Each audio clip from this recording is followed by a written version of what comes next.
The Child's Story, Charles Dickens. Once upon a time, a good many years ago, there was a traveler, and he set out upon a journey. It was a magic journey, and was to seem very long when he began it, and very short when he got halfway through. He traveled along a rather dark path for some little time, without meeting anything, until at last he came to a beautiful child. So he said to the child, "What do you do here?" And the child said, "I am always at play. Come and play with me." So, he played with that child, the whole day long, and they were very merry.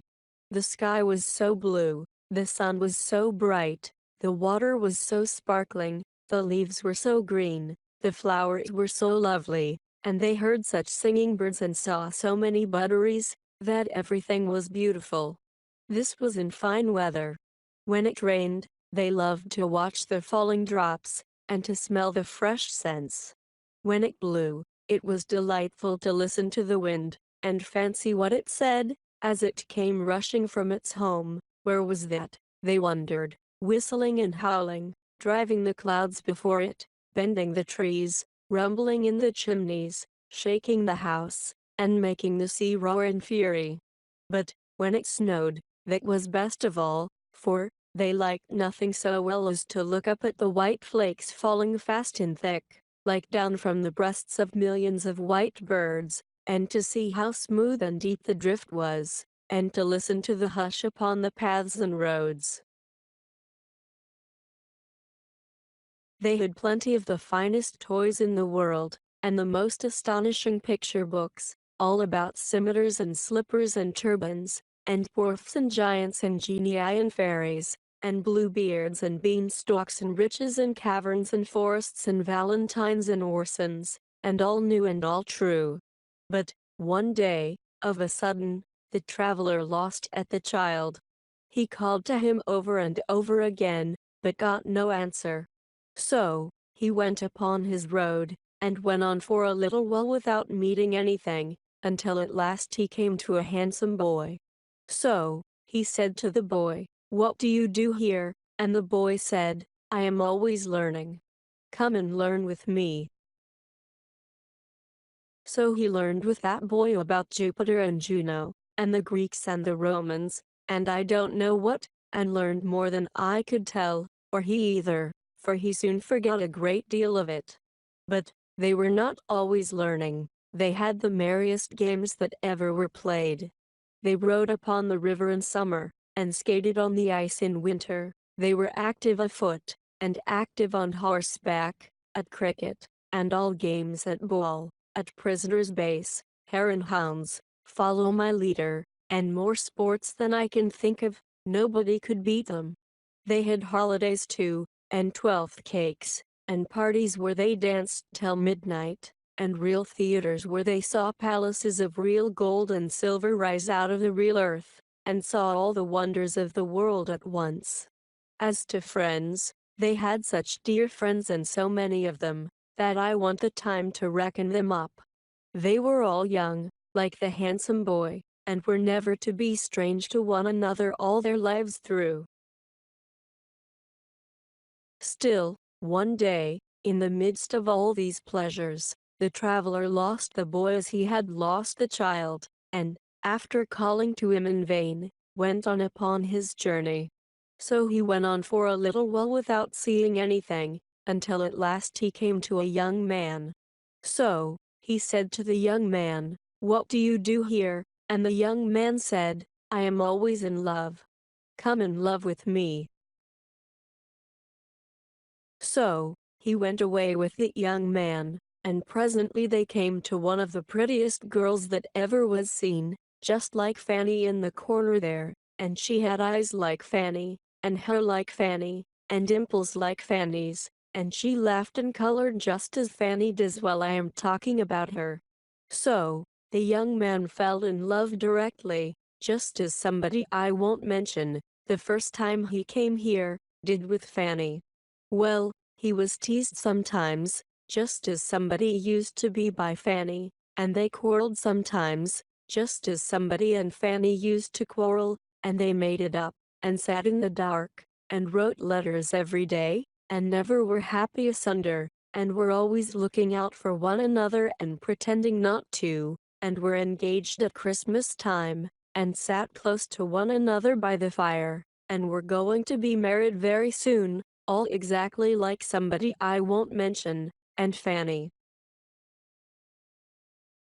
But the traveler lost them one day, as he had lost the rest of his friends, and, after calling to them to come back, which they never did, went on upon his journey.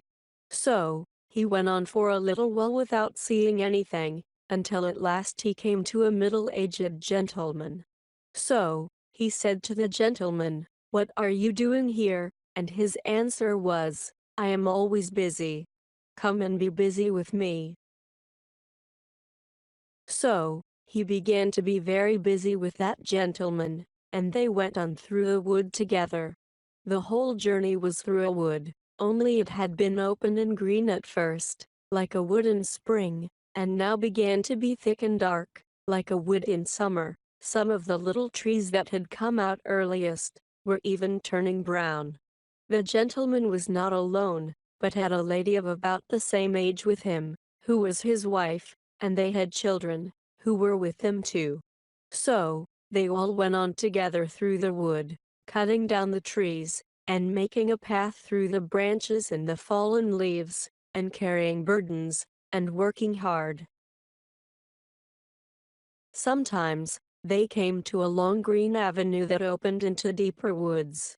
Then they would hear a very little, distant voice crying, "Father, Father, I am another child. Stop for me," and presently they would see a very little figure, growing larger as it came along, running to join them. When it came up, they all crowded round it, and kissed and welcomed it, and then they all went on together.